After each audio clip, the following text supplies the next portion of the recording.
예, 안녕하십니까. 국민의힘 소상공인위원회 위원장 현재 의원입니다. 잘 아시겠지만 요새 소상공인 자영업자들은 정말 혹독한 시기를 보내고 있습니다. 사람을 구하지 못해서 혼자서 일하는 경우가 다반사이고, 또 엄청난 물가 상승의 압박에서도 어쩔 수 없이 제대로 가격을 올리지 못하면서 정말 심각한 경영면에서 정말 어려운 상황입니다. 그동안 코로나 팬데믹으로 인해서 국가의 방역에 협조하고 이제 겨우 살아보려고 발버둥 치고 있는데, 여러 가지 환경이 정말 어려운 상황을 가중시키고 있습니다. 더구나 소상공인 둘러싼 노동정책은 지금까지 여러 가지 시행착오를 겪어왔고, 막상 현장에서는 모두가 정말 상황이 더 어려워지는 결과를 만들어낸 것을 잘 알고 있습니다. 그렇다면 이것을 고쳐야 될 것이고, 또 소상공인 자영업자들에게 버틸 수 있는 힘을 만들어야 될 것이고, 희망을 만들어야 되는데, 여전히 정치권에서 소상공인 자영업자의 현실을 외면하는 정책이 계속 시행되고 있고 시정되지 않는 상황이 벌어지고 있습니다. 소위 힘있고 투쟁하고 정치권에 와서 이야기할 수 있는 곳이 왜곡되게, 곳들만 왜곡되게 정책이 반영된다면 누구를 믿고 소상공인 자영업자들이 살아갈 수 있겠습니까? 잘 아시다시피 휴가 연장 근로 일몰이라는 이름의 시장폭탄 폭발 시간이 시각각 다가오고 있습니다. 이제 10월 30일은 모든 것이 수포로 들어갈 수 있습니다. 일몰까지 남은 기간은 이제 겨우 일주일입니다. 일주일 후부터 중소상공인과 자영업자들은 없는 돈을 채 범법자로 전락하게 될 위기에 처해 있습니다. 야당이 마치 선심 쓰듯 28일 본회의에서 처리를 하겠다고 하지만, 이야기가 들리지만 내용은 아무것도 정해진 것이 없고 상임위에서 논의가 어떻게 이루어질지 모르는 상태입니다. 더구나 이 일몰 연장이라는 소상공인들에게 있어서는 정말 절대절명의 요구사항을 소위 파업, 조장법, 파업 편하게 할 수 있는 노란 봉투법이라는 이름 안에 여러 가지 노동법과 같이 함께 처리하겠다는 이야기는 정말로 현실의 경중을 모르는 내용이라고 생각합니다. 일부 야당 의원이 5인 미만 사업자까지 또 근로기준법을 적용해야 한다면서 법안 발의뿐만 아니라 계속 이야기를 하고 있습니다. 한마디로 불길에 기름을 끼얹는 행위를 서슴지 않고 있습니다. 소상공인 자영업자들은 어느 누구보다도 우리 함께 일하는 종사자, 노동자, 근로자들과 식구처럼 일할 수밖에 없는 환경입니다. 수많은 사람, 수백 명이 일하는 곳이 아니기 때문에 정말 가족과 같은 운명체일 수밖에 없습니다. 그렇지만 지불할 능력을 상실하고 임대료를 줄 수 있는 여력이 안 되는 상황에서 또 여러 가지 압박과 상황으로 물건값이나 가격을 노동법에 맞춰서, 임금에 맞춰서 적용할 수가 없는 것이 또 현실입니다. 어떻게든지 노동자 근로자와 같이 살아가고자 노력하고 있고, 또 일부 대기업, 특권 제조 노조에서 적용되는 노동법을 소상공인들에게까지 확대시키려면 그에 알맞는 정책이 미리 선행돼야 되고, 최소한 소상공인 자영업자들이 실행할 수 있는 능력을 만들어주는 것이 필요합니다. 일방적으로 밀어붙이식은 곤란하다는 이야기입니다. 이렇게 현장을 모르는 발언과 행동이 계속 특상입법의 전형을 보여서 답답할 따름입니다. 심지어 더불어민주당은 오로지 자신들의 정치적 목적을 위해서 불법 파업을 조장하는 노란불특법과 휴가 연장별로 일몰 폐지법을 계속 압박하고자 하는 어처구니 없는 요구를 계속하고 있습니다. 국회가 이렇게 헛발질을 하는 동안 현장에서는 매일같이 절망적인 목소리들이 울려퍼지고 있습니다. 오늘 기자회견장에 소상공인 자영업자분들을 대표하신 분들이 오셨습니다. 외식업계에서 또 정무위원장께도 오셨고, 그 다음에 위생단체를 또 대표해서 또 회장님께서도 오시고, 또 자영업 하시는 식당을 정확하게 운영하시는 분도 직접 현장에서 지금 어떻게든지 생업에 종사함에도 불구하고 국회까지 이렇게 왔습니다. 또 방역협회, 코로나 동안 얼마나 많은 분들이 방역에 관련돼서 헌신하시고 봉사하셨습니까? 그분들도 지금 이 추가 연장 일몰이 연장이 안 되거나 폐지가 안 된다면 업계가 완전히 괴멸 상태에 이른다고 생각합니다. 제가 일몰 연장이 아니고 폐지 법안을 낸 이유이기도 합니다. 이런 중소상공인 자영업자, 현장의 모든 경제인들이, 사업 봉사자들이 한 목소리로 추가 연장 근로 제한에 부당함을 외치고 있는데, 듣고 싶은 것만 듣고 보고 싶은 것만 보려는 소위 유정자들, 정치권 때문에 애꿎은 서민들의 마음을 졸이고 피해를 입고 있는 것입니다. 민주당은 한동에서 추가 연장 근로 제한 폐지를 반드시 논의하고 통과시켜야 합니다. 현장과는 완전히 동떨어져 유리하게 된 이들이 오로지 편향된 시각과 지지 세력만을 대변하기 위해 진행된 입법만 상식적이지 않습니까? 대한민국 전체가 국민의 대다수인 서민들이 어려움이 가중된다는 사실입니다. 이미 많은 각종 규제로 점철된 대한민국에서 소상공인 자영업자들 설 곳이 없고 사업체 수는 계속 감소하고 있고 신용불량자로 전락하고 있습니다. 통계청 발표에 의하면 2021년 신생 기업수 6년 만에 처음으로 대폭적으로 감소했습니다. 새로 문을 연 기업들 3분의 1이 1년을 버티지 못하고 있습니다. 얼마나 참담한 현실입니까? 거기에 따른 노동자들은 어디로 갔을까요? 민노총에 속한 대기업 노조로 일하고 있습니까? 어쩔 수 없이 사법부나 일용직으로 전락하고 있는 현실입니다. 동경련 조사에 따르면 자영업자 10명 중 4명은 3년 이내 폐업을 고려하고 있다고 합니다. 한마디로 삶의 희망을 갖고 어떻게든지 먹고 살려고 나와서 노력하는 것이 아니라 언제 문 닫을지 몰라던 상황에서 겨우겨우 하루를 버틴다는 것이 현실입니다.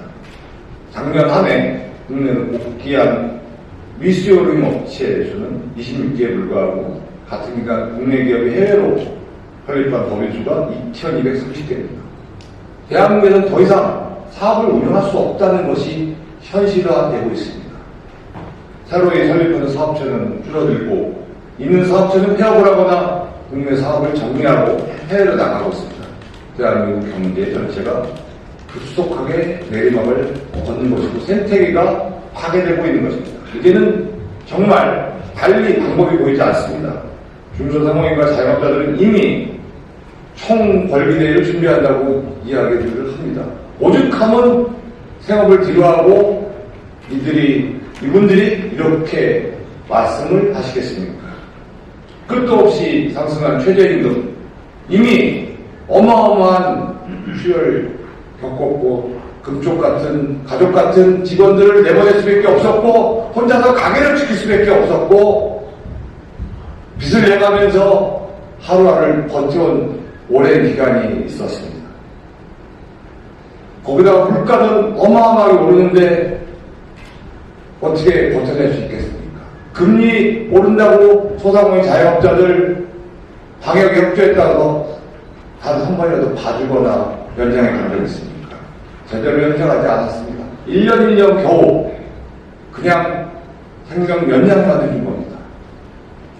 그런데 추가 연장 근로 제한 때문에 이미 혼자서 간신히 가게를 꾸려오고 있는 분들이 많은데 이들의 목소리를 들었고 이제는 반영해야 됩니다.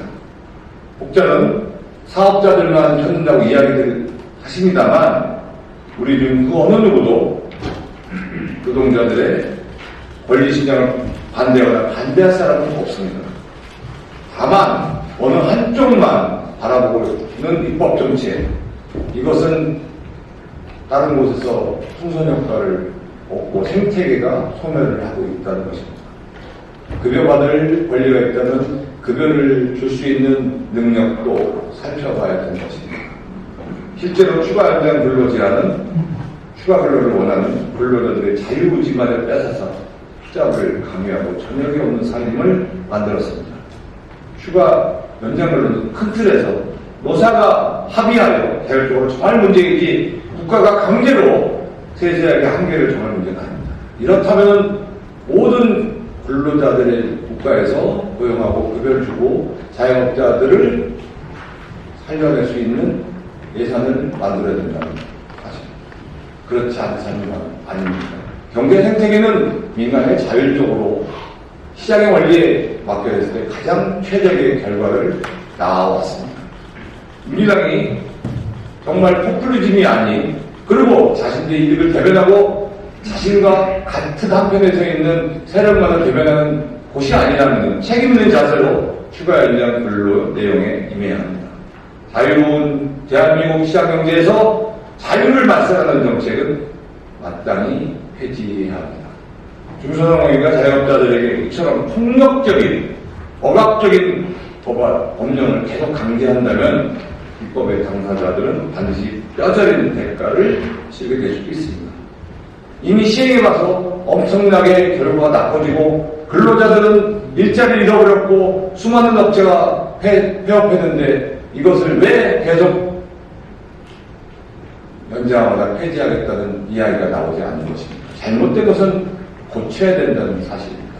제발 중소상공인과 자영업자들의 피눈물을 덮인 절규를 들어봐 주십시오. 감사합니다.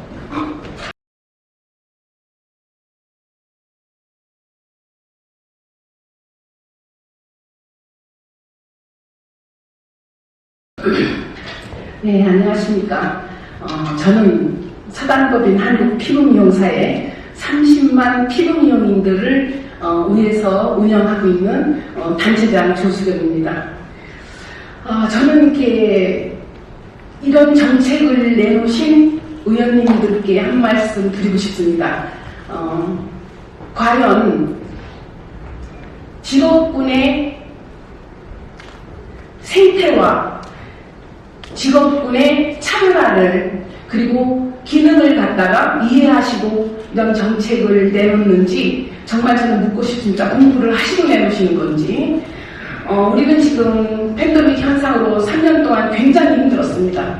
그런데 이런 그 근로자, 그 연장 근로제 이것을 계속 이것을 일몰로 중지된다면 과연 이것이 진짜 바람직한 정책인지 바람직한 입법인지 정말 크게 소리질러 30만을 대변해서 말씀드리고 싶습니다.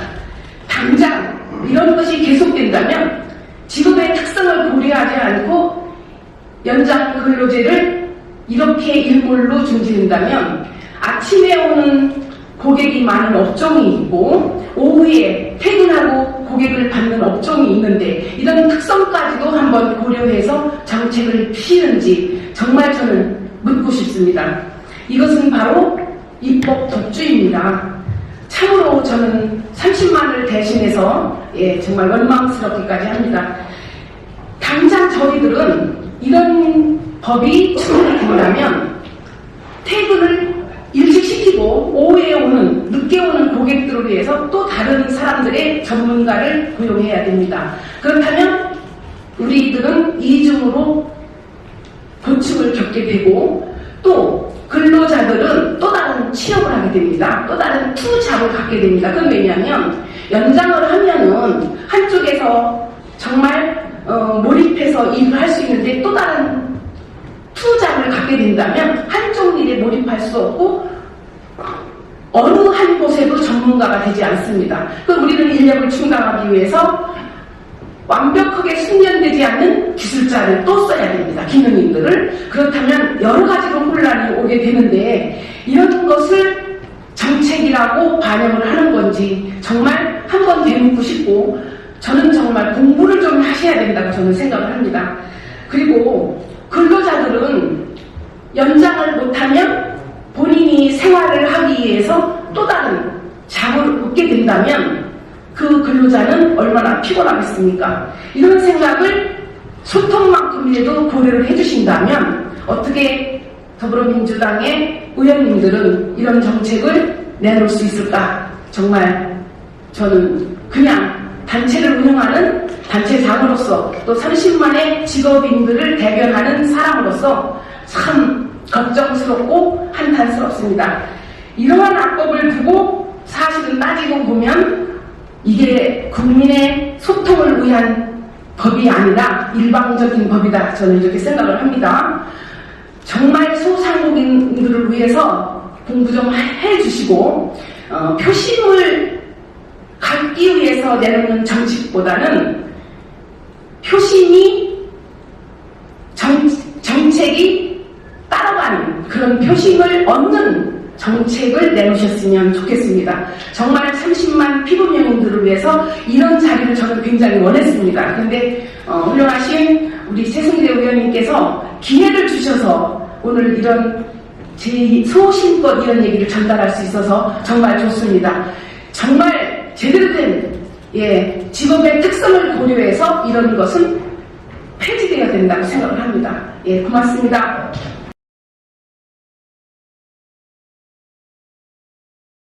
반갑습니다. 자영업연대 대표 이종민이라고 합니다.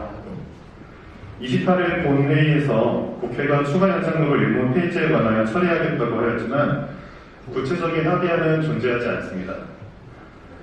중소기업과 소상공인의 어려움을 헤아려 아무 조건 없이 연장하겠다는 건지 아니면 자영업자의 목숨줄을 무기 삼아 노란 봉투법과의 협상의 대상으로 남기겠다는 건지 오리무중인 상태입니다.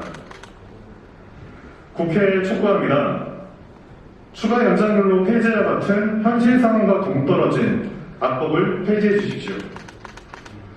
중소기업과 소상공인들은 대내적인 경제 여건의 악화로 그 어느 때보다 추운 겨울을 맞이하고 있습니다. 이런 상황에서 추가 연장률 일부를 폐지하는 것은 그리스 신화에 나오는 악당 프로크로테스처럼 모두에게 맞는 침대가 있다며 납치한 이들의 다리를 잘라서 침대에 맞췄던 것과 다르지 않습니다. 그리고 우리 중소기업과 소상공인들은 소득주도 성장이라는 사실상 퇴보에 가까운 끔찍한 일을 겪으며 아직도 그 고통을 회복하지 못하였습니다.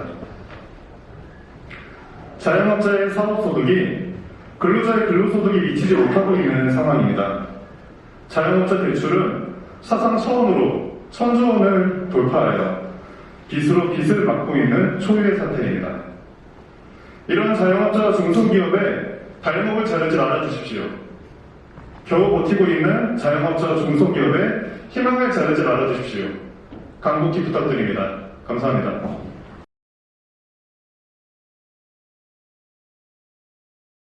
네, 제가 외식업을 한 지가 43년 됐습니다만은, 과연 이게 맞는 정책인가, 정말 의문을 가지지 않을 수 없습니다. 더불어민주당에서 노란봉투법을 만들겠다고 노동자를 위하여 열심히 하고 있습니다. 그러면 과연 자영업자들을 위하여, 음식점들을 위하여 어떤 법을 만들어 줄 것인가? 저는 아무것도 아마 안 만들려고 하지 않을까. 정권을 뺏긴 것도 사실은 자영업자들이 윤석열 대통령을 찍었습니다. 그 이유가 5년 동안 너무나 민주노총을 위해서 일을 한 겁니다. 토요일마다, 일요일마다 길거리에 광화문에 민주노총 깃발만 날립니다. 한 번 집회했는데 수억 원이 들어갑니다. 우리 자영업자들은 그럴 만한 여력도 없고 돈이 없습니다. 43만 회원을 대표하는 외식업 중앙회가 과연 이때 뭐를 해야 되느냐? 이제는 이것이 1분 연장되지 않는다면 우리가 행동할 것이다. 왜? 지금 임대료 걱정하는 음식점 주인 한 명도 없습니다. 다 인건비 걱정합니다. 지금 300만원, 400만원을 줘도 사람이 없습니다. 우리 음식점에 외국인 데려다 쓸 수 없게끔 법으로 만들어 놨습니다. 다른 업종은 외국인을 많이 쓸 수 있게끔 법으로 허용을 했습니다. 이것이 역차별입니다. 이런 걸 헤아리지 않고 현장을 보지 않고 법을 만들어 놓고 지키라고 하는 겁니다. 결과적으로 노동자도 범법자가 될 것이고 우리 자영업을 하는 우리도 범법자가 될 수밖에 없는 이 법률적인 구조를 안고 있는 것입니다. 이것을 바로잡기 위해서는 일본 연장 회의되고 폐지가 되어야 됩니다. 그리고 노란봉투법만 만들 게 아니라 자영업자를 위하여 어떠한 빨간봉투법을 만드는지 하얀봉투법을 만드는지 뭔가를 내놔야 됩니다. 자영업자들에게 언제나 희생만 강요하고 있습니다. 여기에 계시는 국회의원 300명 정말 자영업자들을 위하여 하는 일 별로 없습니다. 유일하게 최승재 의원님이 이런 자리도 마련해주고 하는 겁니다. 우리 자영업자들 모래알같이 똘똘 뭉치지 못합니다. 한둘이서 직원 한둘 두고 부부가 일하고 있습니다. 이분들이 어떻게 나와서 집회를 하고 데모를 하겠습니까? 목소리를 내겠습니까? 정치권에서 우리의 목소리를 들어줘서 그것이 입법되고 법안이 통과돼서 실질적으로 우리의 소득을 창출할 수 있어야 됩니다. 과연 이게 됐습니까? 이렇게 계속된다면 다음 총선 때 우리는 결기를 가지고 대통령 선거 같이 할 겁니다. 왜? 우리의 윤택과 삶을 위해서 하는 게 아닙니다. 정말 먹고 살기 위해서 하는 겁니다. 그리고 자랑스럽게 내 자식한테 음식점 물려줄 수 있는 그러한 토대를 마련하기 위해서 꼭 행동할 것입니다. 이상입니다.